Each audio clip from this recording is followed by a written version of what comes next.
Manajemen NIM 251100437, mata kuliah Aswajah atau Ahlussunnah wal Jamaah.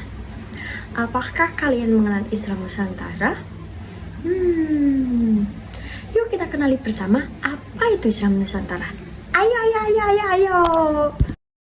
Islam Nusantara merupakan sebuah konsep yang berkembang di Indonesia untuk menggambarkan bentuk penghayatan dan pengamalan Islam yang berakar pada tradisi Nusantara. Istilah ini mengacu pada cara masyarakat Muslim di Indonesia memadukan ajaran Islam dengan kearifan lokal dan nilai-nilai budaya setempat.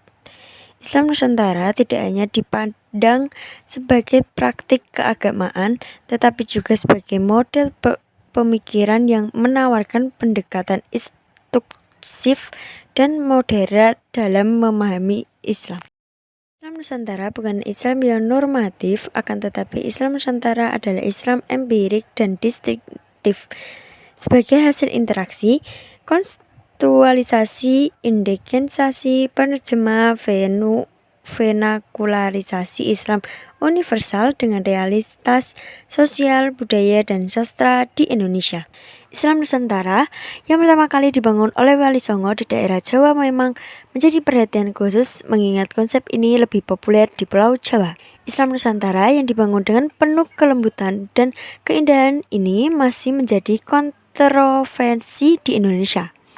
Hal ini menimbulkan perdebatan di kalangan umat Islam.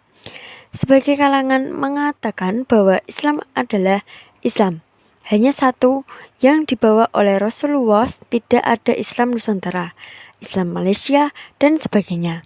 Kiai Said dalam pidato menjelaskan bahwa Islam Nusantara bukanlah sebuah ajaran atau madhab, akan tetapi hanya penyatuan antara budaya yang tidak menyimpang dan syariah Islam. Jadi, Islam Nusantara sama sekali tidak menyalahi Al-Quran dan hadis. Informasi tentang agama dapat diperoleh dengan mudah, tetapi tidak semua informasi yang beredar benar. Banyak konten yang berisi ujaran kebencian, saling menyalahkan, menyebarkan hoax, atau bahkan mengajak pada sikap intoleran. Dalam kondisi ini, Islam Nusantara mengajarkan agar generasi Z menggunakan media sosial dengan bijak. Sebelum membagikan informasi keagamaan, kita perlu memastikan kebenaran sumbernya, menghormati perbedaan pendapat, serta menghindari komentar yang kasar dan provokatif. Dakwah sebaiknya dilakukan dengan bahasa yang santun, ramah, dan memberikan manfaat bagi orang lain.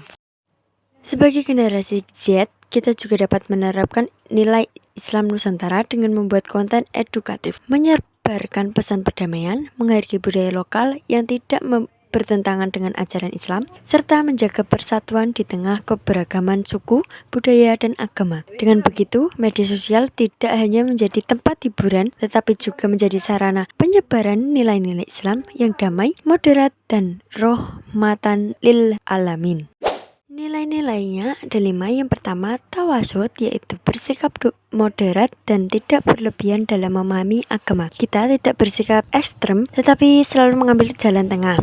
Yang kedua, tasamu, yaitu toleransi. Kita menghormati perbedaan pendapat, menghargai budaya yang tidak bertentangan dengan syariat, serta hidup rukun dengan sesama. Yang ketiga, tawadun, yaitu seimbang antara kehidupan dunia dan akhirat, antara ibadah kepada Allah dan kepedulian terhadap sesama manusia.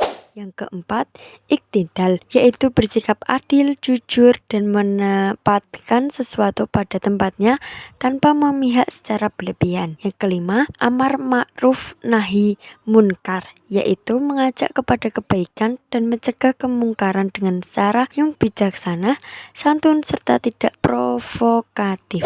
Bagi generasi muda Indonesia, kita memiliki tanggung jawab untuk menjaga nilai-nilai Islam yang rahmatan lil alamin. Islam Nusantara mengajarkan bahwa dakwah tidak harus dengan kemarahan atau kekerasan, tetapi dengan kasih sayang, keteladanan, akhlak yang baik, dan penghormatan terhadap budaya lokal yang tidak bertentangan dengan ajaran Islam. Mari kita menjadi generasi Z yang cerdas dalam media sosial, bijak dalam menyampaikan pendapat, menghargai perbedaan, serta terus menyebarkan pesan-pesan Islam yang damai, moderat, dan penuh kasih sayang. Terima kasih sudah menonton.